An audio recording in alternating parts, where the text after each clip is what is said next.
Hi viewers, welcome to our channel. ప్రస్తుతం మనతో పాటు దాము భారతి గారు సీనియర్ జర్నలిస్ట్ ఉన్నారు. వారితో ఒకసారి మాట్లాడదాం. సార్ నమస్కారం సార్. నమస్తే. సార్, ఆంధ్రప్రదేశ్‌ని జీబీఎస్ వైరస్ అయితే వణికిస్తుందని చెప్పుకోవాలి సార్. మునుపటి కంటే ఇంకా ఎక్కువ కేసులు పెరిగాయని చెప్పేసి కూడా వార్తలొస్తున్నాయి. అయితే ఈ ట్రీట్మెంట్ తీసుకోవాలి, దీనికి ఆ ట్రీట్మెంట్‌లో భాగంగా ఇంజెక్షన్ ఇవ్వాలి. ఆ ఇంజెక్షన్‌కి 20,000 అని చెప్పేసి కూడా అంటున్నారు. మరి ఈ రకంగా ఎన్ని ఇంజెక్షన్‌లు తీసుకోవాలి ఒక వ్యక్తి? అండ్ ఈ ట్రీట్మెంట్ ఏ విధంగా ఉంటుంది? వర్కౌట్ అవుతుందా సార్? జీబీఎస్ సిండ్రోమ్ అంటే జీబీఎస్ వైరస్ అంటున్నారు. అదేంటంటే గులియన్ బారే సిండ్రోమ్ అంటారు. ఈ వ్యాధి ఇప్పుడు ఆంధ్రప్రదేశ్‌లో విపరీతంగా పెరిగిందని చెప్తున్నారు. నిన్న ఆరోగ్య శాఖ మంత్రి సత్యకుమార్ యాదవ్ కూడా దీని గురించి మాట్లాడారు. ఆయన కేసులైతే పెరుగుతున్నాయి. బట్ ఆందోళన చెందాల్సిన అవసరం లేదని చెప్పారు. ఇప్పటివరకు ఆయన చెప్తున్న దాని ప్రకారం 43 మందికి, దాదాపు 6 జిల్లాల్లో 43 మందికి ఈ వ్యాధి సోకింది. అందులో 17 మెంబర్స్ హాస్పిటలైజ్ అయ్యారని చెప్తున్నారు.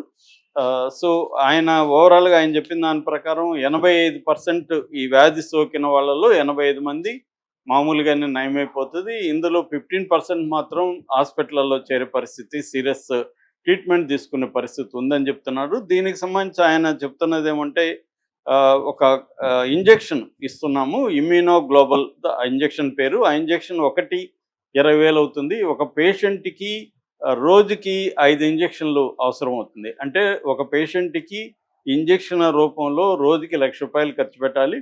అలాగే 5 రోజులు ట్రీట్మెంట్ ఇవ్వాలి. అంటే ఒక పేషెంట్‌కి 5,00,000 అవుతుంది ఖర్చు.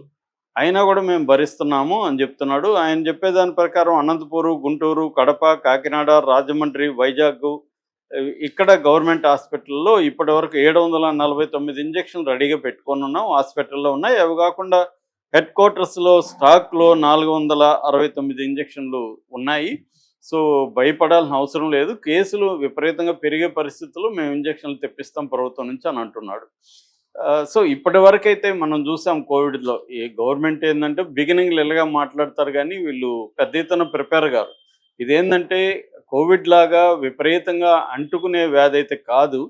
కానీ ఈ కేసులైతే పెరగడం ఆందోళన కలిగిస్తుంది. ఎందుకంటే ఇది ఎక్కువ నార్త్ ఇండియాలో కంటే కూడా ముందు పూణేలో స్టార్ట్ అయింది. పూణేలో దాదాపు 167 మందికి సోకింది. 5, 6 మంది చనిపోయినారు. ముంబైకి వచ్చింది. దాని తర్వాత సౌత్ ఇండియా తెలంగాణకు వచ్చింది. బెంగుళూరులో ఉంది.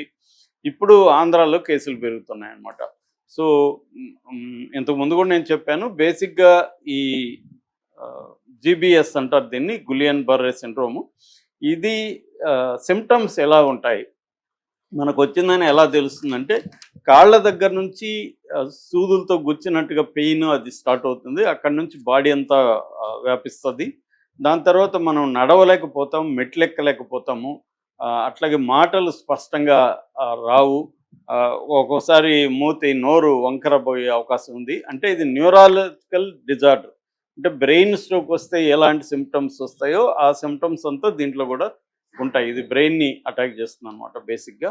సో, మనకి రిఫ్లెక్సెస్ అంటారు. అంటే కళ్ళు ఇట్లా కదిలించడం గానీ, ఇట్లా మనకి సడెన్‌గా ఏదన్నా జరిగినప్పుడు సడెన్‌గా తిరగడం అవన్నీ చేయలేమనమాట.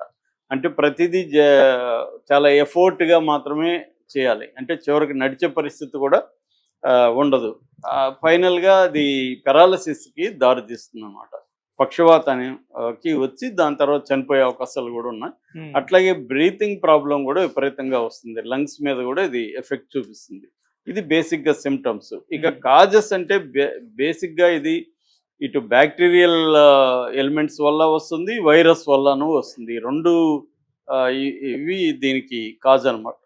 ముఖ్యంగా బ్యాక్టీరియా వచ్చేసరికి క్యాంపిలోబాక్టర్ జెజుని అనే ఒక బ్యాక్టీరియా వల్ల ఈ జీబీఎస్ వస్తుందని చెప్తున్నారు. ఇక వైరస్‌లకు సంబంధించి ఎప్స్టీన్ బర్ వైరస్ అనే అందుకనే గులియన్ బర్రే అని పెట్టారు. ఎప్సిన్ బర్ వైరస్ అనేది ఒకటి వస్తుంది. లేదా జికా వైరస్ వల్ల వచ్చే అవకాశం ఉంది. ఇన్‌ఫ్లుయెంజా వల్ల కూడా ఈ ఈ జబ్బు వచ్చే అవకాశం ఉంది. అట్లాగే వ్యాక్సినేషన్ ఏదన్నా మనం వ్యాక్సినేషన్ వేసుకున్నప్పుడు దాని రియాక్షన్ వల్ల కూడా ఈ జబ్బు వచ్చే అవకాశం ఉంది. అట్లాగే ట్రామా అండ్ సర్జరీ ఏదన్నా యాక్సిడెంట్ సివియర్ అయినప్పుడు, ఒక ట్రామాటిక్ ఇన్సిడెంట్ జరిగినప్పుడు, లేకపోతే సర్జరీ అయిన తర్వాత కూడా ఈ జబ్బు వచ్చే అవకాశం ఉంది. అట్లాగే ఇది ఆటో ఇమ్యూన్ రెస్పాన్సెస్ అంటారు. మన బాడీని రక్షణక వ్యవస్థ ఏదైతే ఉంటుందో ఆ రక్షక వ్యవస్థే మన బాడీ మీద, అవయవాల మీద దాడి చేసి వాటిని దెబ్బతీస్తుందన్నమాట. ఇది బేసిక్‌గా కాజెస్. ఇక దీనికి ట్రీట్మెంట్ ఏమో ఇందాక చెప్పినట్టుగా ఇమ్యూనోగ్లోబల్ థెరపీ అంటారు యాక్చువల్గా. దాన్ని పూర్తి పేరేమో ఐవీఐజీ అంటారు. ఐవీఐజీ అంటే ఇంట్రావీనస్ ఇమ్యూనోగ్లోబులిన్ అని దాని పూర్తి ఇదనమాట. అది చేస్తారు. అలాగే ప్లాస్మా ఫెరెసిస్ అంటారు. ప్లాస్మా ఫెరెసిస్ అంటే ప్లాస్మా ఎక్స్చేంజ్ చేస్తారనమాట. వేరే దగ్గర వేరే బాడీలో తీసుకొని మనకి రోగులకి ప్లాస్మా ఇస్తారు. అట్లాగే పెయిన్ మేనేజ్మెంట్, పెయిన్ ఎక్కువ బాడీ పెయిన్స్ ఉంటాయన్నమాట. ఆ పెయిన్ మేనేజ్మెంట్కి పెయిన్ కిల్లర్స్ ఇవ్వడం కానీ, యాంటీ ఇన్ఫ్లమేటరీ మెడిసిన్ ఇవ్వడం కానీ ఇది చేస్తారు. అట్లాగే సిమ్టోమేటిక్ ట్రీట్మెంట్, మనకి ఏ సిమ్టమ్స్ ఉంటాయి ఆ సిమ్టమ్స్ని బట్టి దాని ట్రీట్మెంట్, అంటే for example breathing problem, lungs problem ఉంటే దానికి సంబంధించిన మెడిసిన్ ఇస్తారన్నమాట. సో ఇది బేసిక్గా సపోర్టివ్ కేర్ అండ్ సిమ్టోమేటిక్ ట్రీట్మెంట్ అనేది బేసిక్గా ఇస్తున్నారు. ఇప్పుడు ఈ ఐవీఐజీకి సంబంధించిన ఈ ఇంజెక్షనే ఆయన చెప్పింది ఇమ్యూనో గ్లోబల్ సంబంధించి.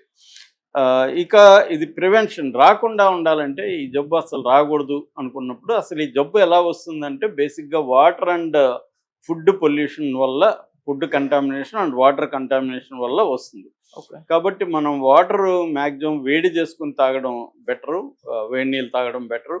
అట్లాగే వాటర్లో కంటామినేషన్ లేని వాటర్ని తాగాలి. అలాగే ఫుడ్ కూడా మంచిగా ఉడికిచ్చి